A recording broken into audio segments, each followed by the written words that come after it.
All right, good morning, good morning.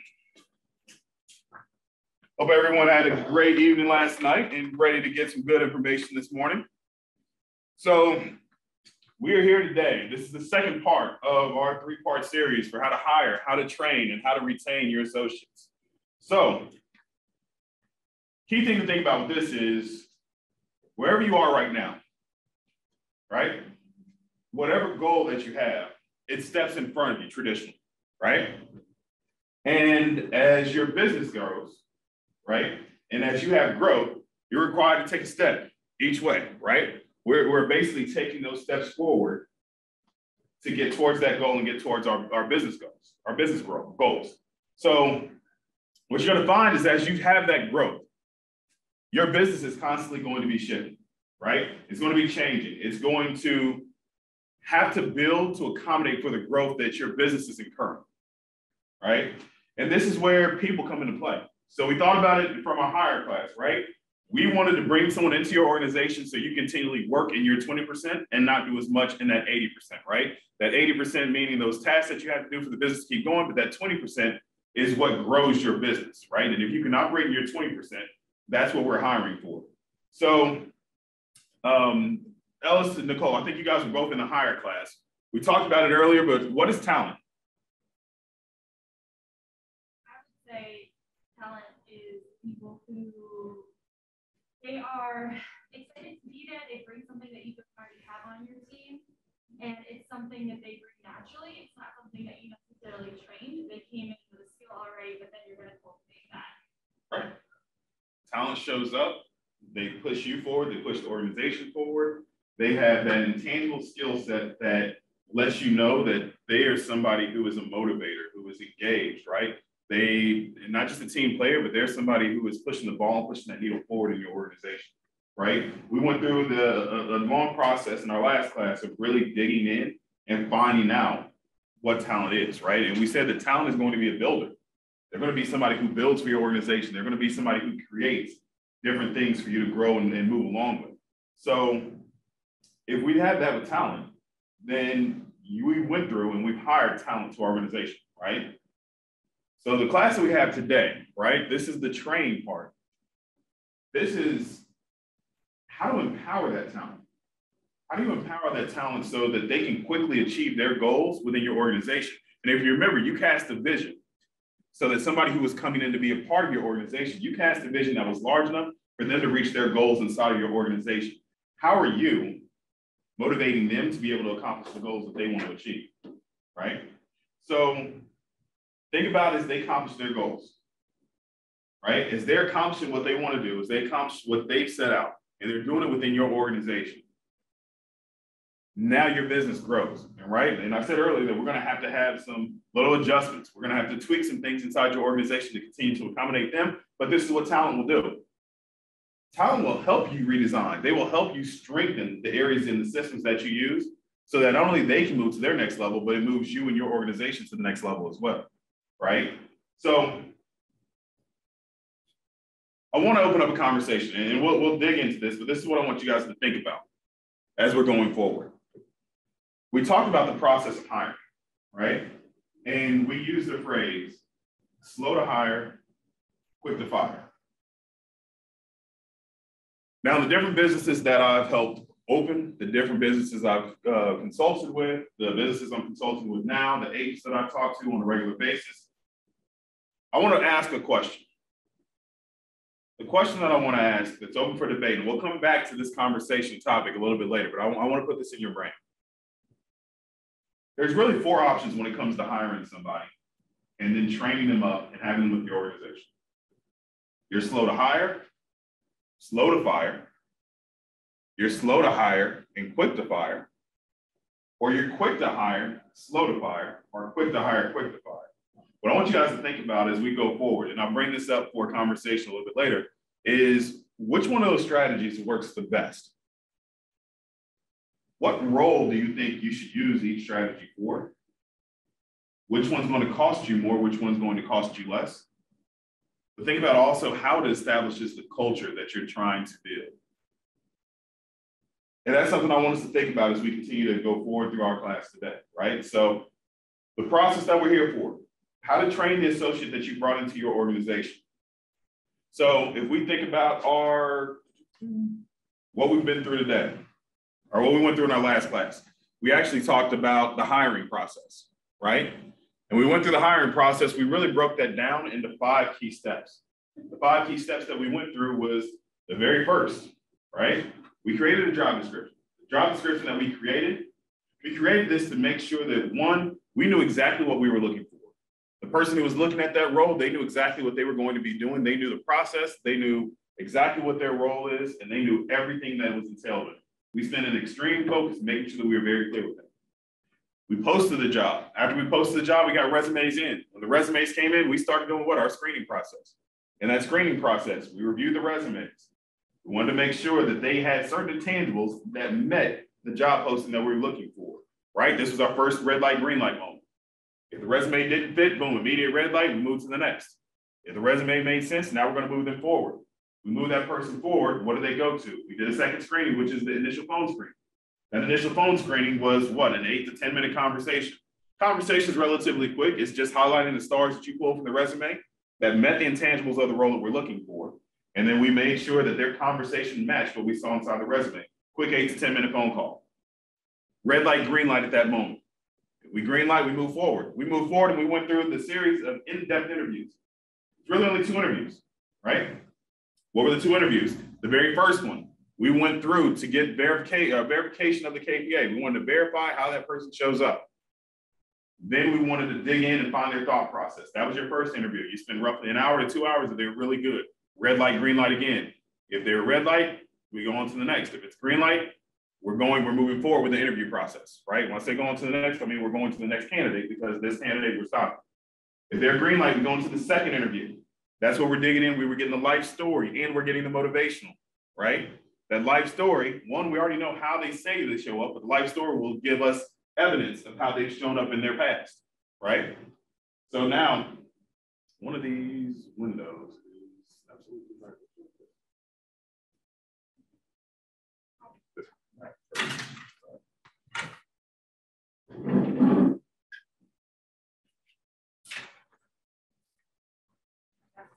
Perfect. All right. Sorry, that bugged me a little bit. All right, so now, second interview, life story motivational. Life story gives examples. They're giving their own examples. They're giving their own testimonial of how they've shown up throughout their career. And then the motivational is the second part of the second interview, where we're showing what motivates them, what allows them to keep pushing forward. What are their goals? What do they hope to aspire to? How will they be awesome for you and your organization in the next 5 years? Really, how will they be awesome for themselves? But then in the next 5 years, what does that do for your business in turn? Right? We have that. That's our next red light, green light moment. So red light, they stop. It doesn't make sense to go forward. Green light, boom, we move forward. Now, we're at a very important part of the process. Step 4 in the hire process. We are getting different perspectives. We can do this in many different ways. We have the group interview session or social, right? We have a defense board. Right? You're actually giving all the documents that you went through during the hire process to a trusted colleagues, I should say, letting them review what they see and giving you feedback. Now, that group that you're getting perspective from, they can't make the decision to hire or fire, but they're giving you their insight on what they think based upon the process that you've been through, right? They're solidifying your thought process. And now we move forward to step 5. And step 5, well, before we just make an offer, right? We got to make sure that it's a win-win for you and the candidate. We're going to review the job description. Remember, we're going to have that clarity conversation. How honest do you want me to be with you? This is how honest I want you to be with me. What are the expectations for the role that you're going into? How do you see yourself succeeding? If you're not succeeding, what conversations do we need to have between each other to make sure that we're moving the needle forward in the correct fashion, right? If everything aligns, remember, red light, green light again. If it's red light, if something doesn't click in that conversation, it's not too late. You can back out. But if things are good, boom, we green light, we move forward. And now we went from looking for talent, looking for someone to help us out of our position of need, to now we've hired the person. So let's think about this. How do you know you have the right person in this role? We know we have the right person because of the way they show up, right? We asked earlier, what does talent look like? And now they're showing up in every measure of talent, right? This person has all the traits and they're a perfect fit for the role. I want you to use a blank piece of paper. If you have the package, you use the back of the package, but just use a blank piece of paper right now. I want you to take just a couple of minutes, and I want you to write down, you just hired the perfect person. Write down what freedom looks like to you. What did this hire just enable you to do for your own free time and for your business? So take 2 minutes and just write down what this newfound freedom looks like to you because you've hired the perfect person who is showing up in the right aspects of the role. All right, I'll give you 2 minutes and then we'll jump back in. All right, so you have it in front of you. You hired the right person. Now, what does that freedom look like to you? And mind you, today, if you thought the second half of the hire class was very interactive, we are going to have a lot of interaction and participation throughout today. So we'll start right now. What does that freedom look like to you? So take yourselves off mute. Let's have a good conversation. Let me know, what does freedom look like to you now that you've hired the right person?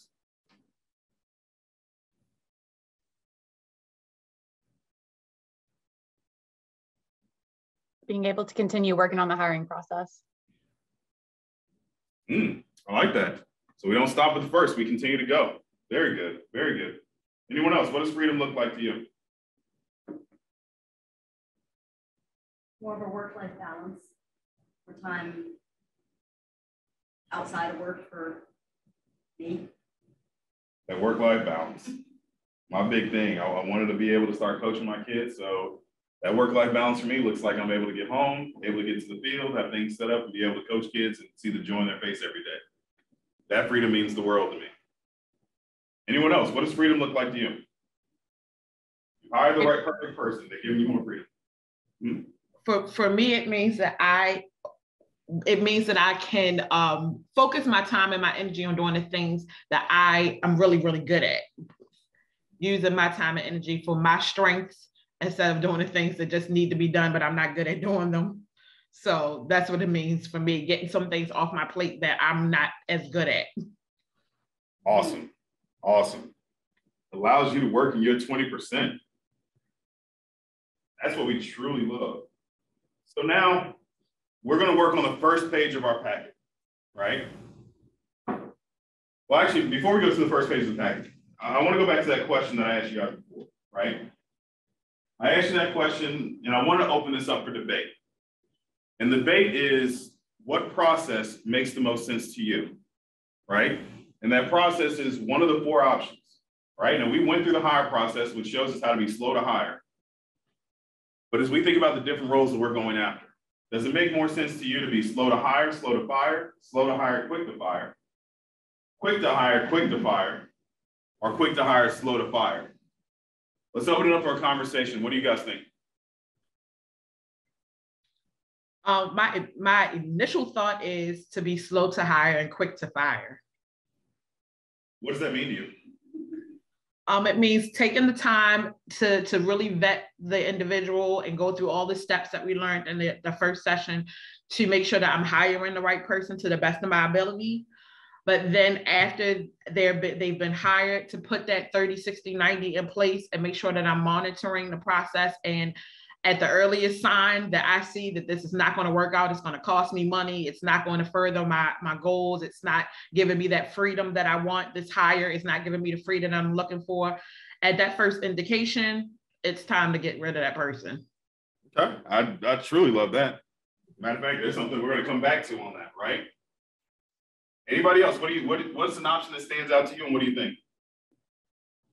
Well, I'll give you mine. So in the different worlds that I've been in, each one of these processes are different, and depending on the different role that you go in, you can get a different result based on the different worlds that you're in. You're going to have a different process that you go through, right? The whole point of our hire series was to make sure that we're following a process that can give you the best results possible. And Nicole, I absolutely agree with you. We're slow to hire and we're following all the steps. We're doing a lot of work in that slow process, is us making sure that we know exactly what we're looking for and we're going after the right person. Now, the quick to fire process, this is where challenges come in. And I can have a conversation that I had with an agent just last week in regards to them hiring people on their team, the process that they go through. They actually brought up a point to me that they would rather be quick to hire and slow to fire because they want to give someone the proper opportunity to see if they can develop. And this is my challenge to them on that. If you're going to be quick to hire, that means you're literally the spaghetti process, throwing it up against the wall. We want to see what's going to be there, right? How much time is invested in that? How much time are you spending training? And you're training somebody that you don't know if they have the wherewithal, if they even have the insight, if they even have the intellect to comprehend the training that you're giving to them. So yeah, you're going to end up being slow to fire because now you got to give them everything under the sun to make sure that it matters.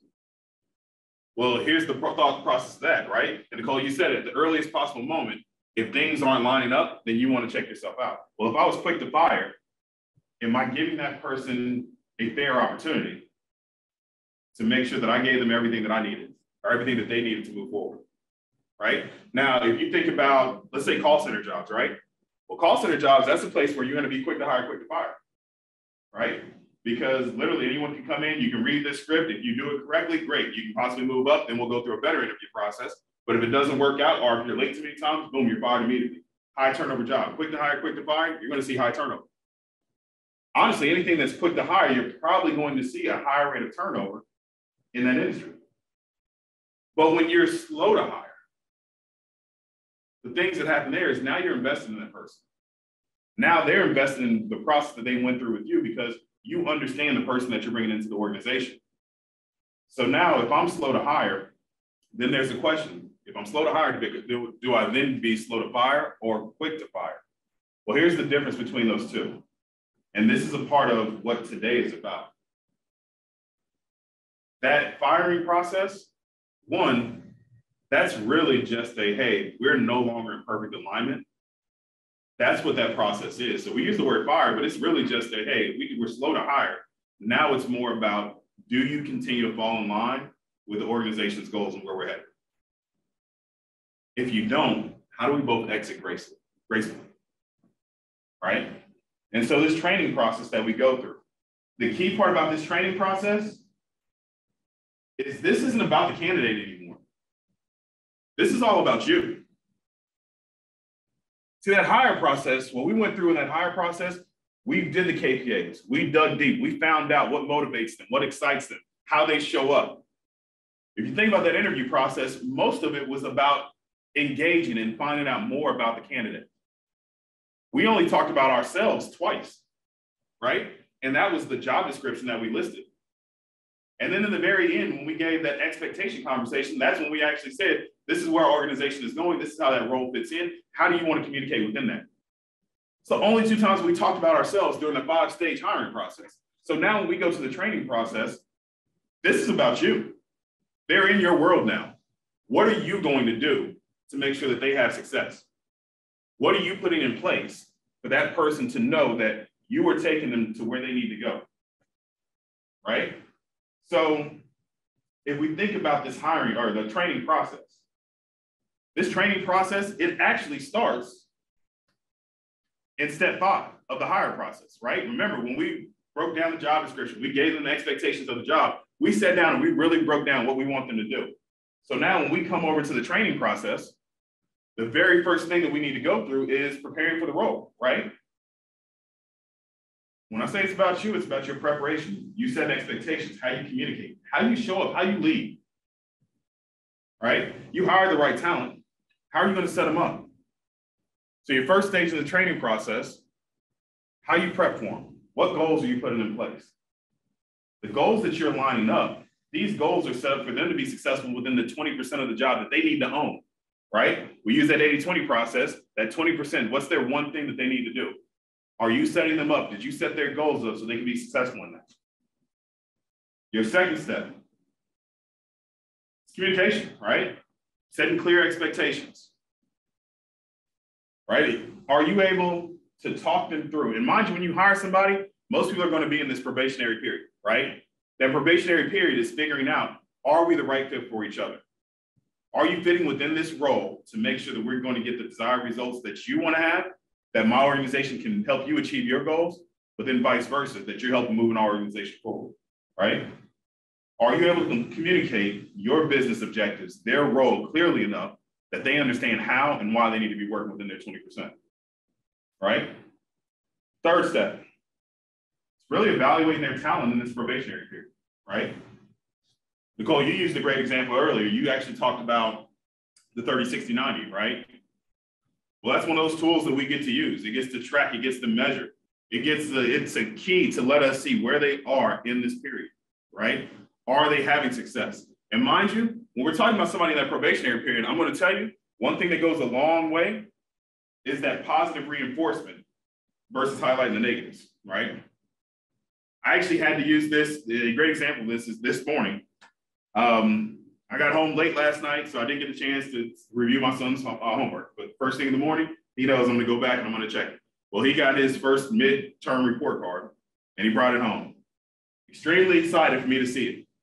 Right now, backstory, through COVID, online learning, he started off great. He fell off in the end and got a little frustrated because he wouldn't complete all of his work. So now he brings back to me his new report card. He has all A's and 2 B's. And I'm super excited for him, right? Congratulations, I know you're pumped, but then I see one thing listed beside one of the B's.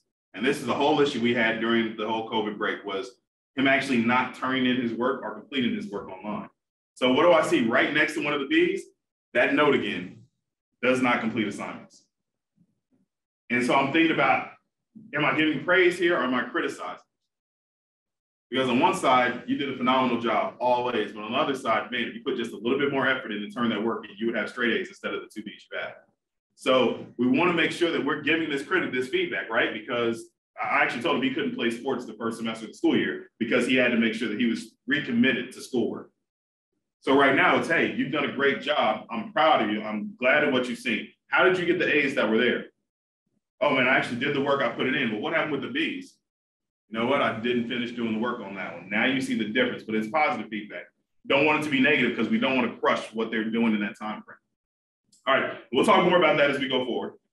And then the last step that we got to go through when we're training them, we need to ensure that there's an ongoing alignment. Again, the training process is about you. Is your vision large enough? As they grow, as they complete, and they own their 20% of their job, they gave you that freedom. Are you keeping the vision of your organization large enough that they still want to remain within it?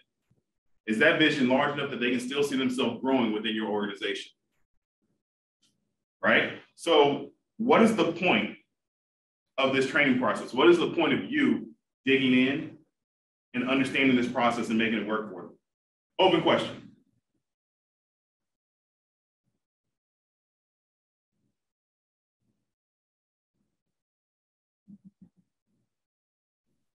What do you think the point of doing this is? What do you think the point of you owning this training process is?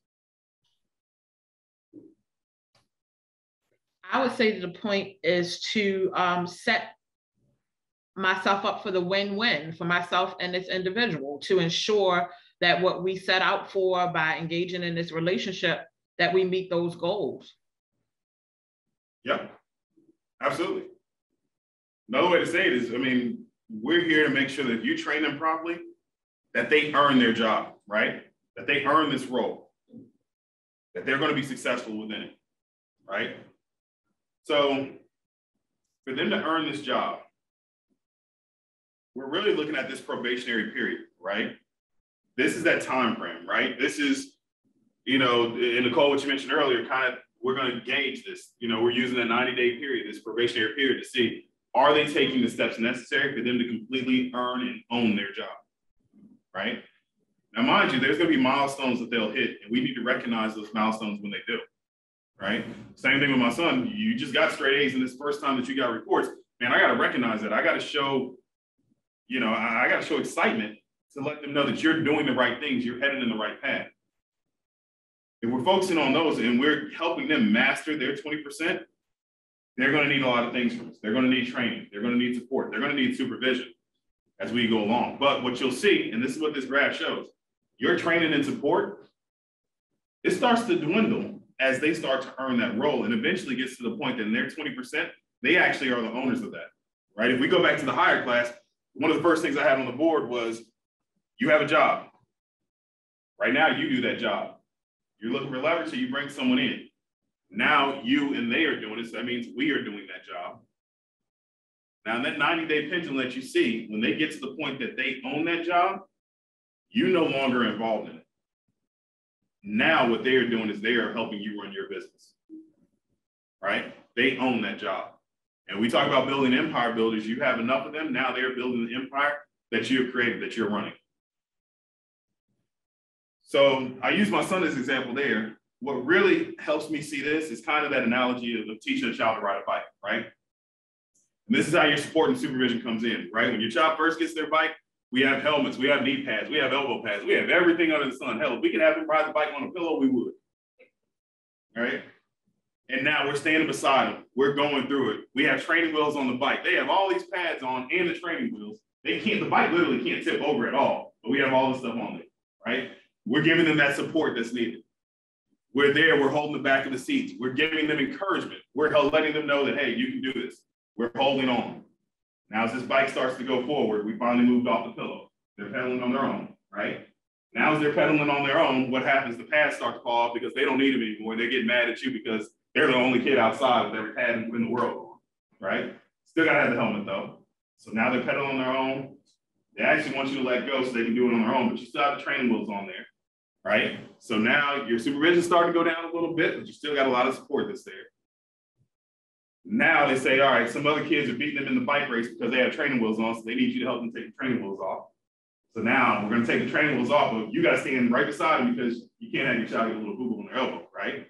So we're standing there, we're holding the back of the bike, we're going. Our supervision is still there, but now we don't have to have as much support because they understand the principles behind their job or how to ride the bike. What do? You start to let go. When you let go, they start to take off on their own. Now they may teeter and totter, you may push them off into the grass, they fall, and it's a nice, easy cushioning fall, right? But now your support's going away. And then eventually, now you're out of the role, right? This is no longer your job. They own riding a bike by themselves. It's the same curve that you see here. It's the same curve with having somebody earn their job, right? Now, as it goes forward, little things happen, right? You still got to pop back in. There's still some supervision that you'll give. There's still some support that will be there. Same child riding the bike, you taught them to ride on a flat surface, right? But now when you're going with a white or going on a walk and there's a big hill, first thing that you want to do is grab the bike again because you don't want them to fall. All right, we give them a little supervision the first time they go down the hill. Now, next thing you know, they're racing down, they're jumping over ramps, they're doing everything under the sun that your heart can take. But they've owned it. It's the process that we go through, right? So, Alana, I know this is a slide that's near and dear to you, right? Have you jump in since, you know, this is partially your class as well. Really? I get on fire. What? I know. Hey, I have not hopped in to introduce myself yet, so let me just kick that off because I know there's some new names on Zoom, which is very exciting. Welcome. My name is Alana. I am the Director of Coaching and Business Development here at Keller Williams Legacy. Work very closely with Brandon, and we're co-teaching today. So you'll see both of our faces throughout the day. So yes, this slide is very near and dear to me. My background, actually, I was a director at a university for some years, and over 7, 8, 9, 10, 11, 12, I don't even know how many years, maybe 15. I might be aging myself right now. I've hired hundreds. One day I'll actually sit down and figure out the number. Hundreds of people. Unfortunately, they're, obviously made some mistakes. And this curve right here, the probationary period, right? 30 days, 60 days, 90 days in that probationary period was key to any successful hire. I've had many non-successful hires as well, okay? We have to kind of fail forward, as we like to say, right? So I want to open it up. I have a question, and that is, I want all of you to think about a time in your entire life, in any career you've had, where you were trained really well. Okay, think about a time you were trained really well. And I want you to also now think about the complete opposite. Sometime in your life where you just weren't trained at all or was just poor training. Okay, so take a few seconds, picture that moment in your mind. Picture the time where you were trained really well. Picture a time where you were trained poorly. And I'd like to open this up for discussion. Take yourselves off of mute and hear from some of you on either spectrum. Which one popped in your head first? What did that look like? What does that training look like, either really well or really poorly?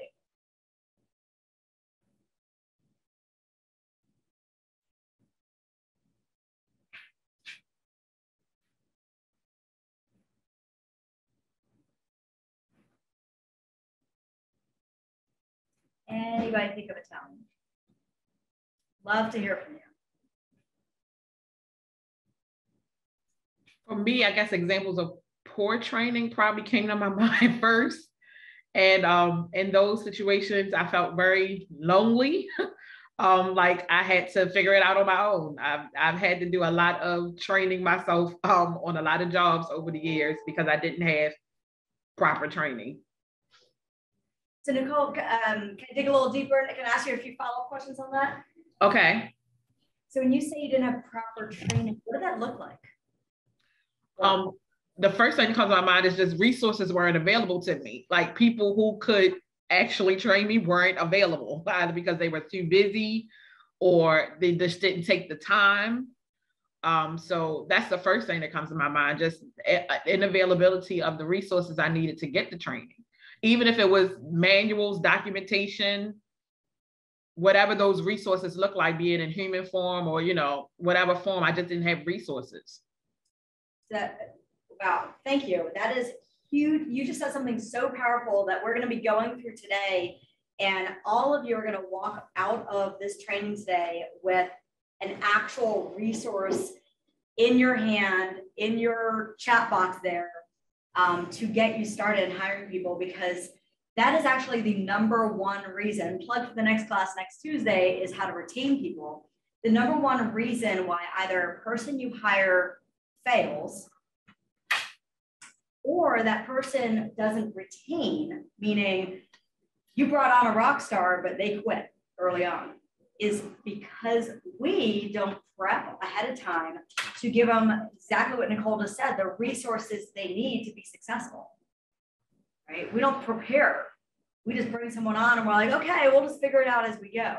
Which, by the way, every one of us, if we've ever hired, has probably done that, including myself. And if you haven't hired yet, this may happen to you as well, and that's okay. It's a learning process. Nicole, great example. Thank you. Love to hear from one more. Again, train really well or train poorly. Usually remember the negatives more than the positives, by the way. I know in my last job, I had a really nice training experience where we had everything was planned out. You knew exactly when you were having meetings with certain people. You knew when you were learning certain things, when you were going to be tested on certain things. So you could really plan around that. And then you knew when you had time where no one was paying you any attention, what to work on. So you were like, I know these things are coming, so I need to prepare for those things to make sure that I'm successful. So that was really nice because I knew exactly what to expect and what I needed to do to make sure I was meeting the expectations. Nice. So there was a lot of clarity there. Mm-hmm. Yeah. Right? You didn't have to go and Melissa in the room, just operations and coaching, and with training and with preparation and the resources Nicole mentioned, I think it's also important to note knowing your person, who you hire, knowing their personality style. Where some people, you can just say, hey, this is our mission, this is our vision, this is where we're going to in the future. Like, this is what our goal is for December and January and February. Let's run. And they will be right beside you, just running along, right? Brandon and I are kind of those people, right? It's actually funny you say that, because as Melissa was describing the time that she was trained perfectly, I was like, man, I was trained like that before and I hated that. Right. So you have to know the individual, right? Because some people, their personality style, which back to the previous class we taught last week, the hiring part, Keller Williams, we have the Keller personality assessment, which shares what that person's strengths are, right? So if the person is really high and one of their strengths is structure, that for Melissa worked fabulously, right? She needed that clarity and that structure. What do those days look like? Where are the resources? I have downtime. What should I be doing? Where individuals such as Brandon and myself, who's very low on the structure spectrum, well, we're medium on the structure spectrum. We like a little bit, but then let us give us a vision, let us run. Yeah. Right. So that's also a really important part in this probationary period, it's not just what Nicole said, having the resources, love that she shared that, but it's also providing clarity around what they need to do to succeed in the job early on. So they know that achievement and training and how to get there to own the job, but then also knowing that individual strengths to know how do you, what's their sweet spot? What is their sweet spot to get them there, right? Because that's the thing, as a leader, bringing on someone, it is our responsibility to help them provide that achievement and training curve for them to earn the job. Yes, they need to take part as well. They need to have some ownership as well in it and drive that, but we are the catalyst for it. If we're not there for them, if we're not a resource, if we're not providing support, if we're not answering their questions, we don't know their strengths, and we don't provide that clarity, we in turn are setting them up for failure. Okay, so that's what today is all about, is how do you as a leader help them earn the job the right way. So, you know, and the cool thing about this is we just saw an example of the difference in thought, right? Melissa gave her idea when she was trained perfectly. And mine, I'm like a rocket that's shooting out of space. I need guidance to make sure I'm heading in the right direction. And then all of a sudden my engine's been taken off and then I'll just shoot around, right? So to me, that's how you help me. I don't necessarily need to know how my engine works or what got us engine here, but I can just take off once we reach a certain point, we're good. But this kind of goes into our step one. And remind you, I said this step is almost similar to the final step that we have when we hire somebody, because we're preparing for the person that's coming in, right? And what do we got to do to prepare for them? It's really broken down in a few key steps, right? If you notice, this is the way my mind works. My mind will see, boom, this is what we need to target. What are the steps that I need to take? How do we get there, right? So in my mind, I actually set SMART goals on a regular basis, or I use different tools to help me get there, right? Thank you, Ms. Albert, my college professor, who helped me break these things down in my mind so I can understand it. Long story, one day we'll talk about it. But if we're preparing for the role, first thing is you have to know where you're going. If you know where you're going, it makes it very easy for somebody to go along with you. You need to make sure that you define what goals that the person who's coming into your organization, what goals will they have? What are they working towards, right? And then we need to make sure that you've built a training program for the candidate that you're bringing in for them to achieve the goals that have been set forth. And I'll be honest with you, one key thing, anybody who's ever had a maths coach, anybody who's ever worked with a coach, if you set up a meeting with me, there's some things that you're going to find is, one, there needs to be a certain level of accountability that will always be there. You holding yourself accountable, while it's great, a lot of times it helps when you have a partner who can help you do this as well. So, activity time.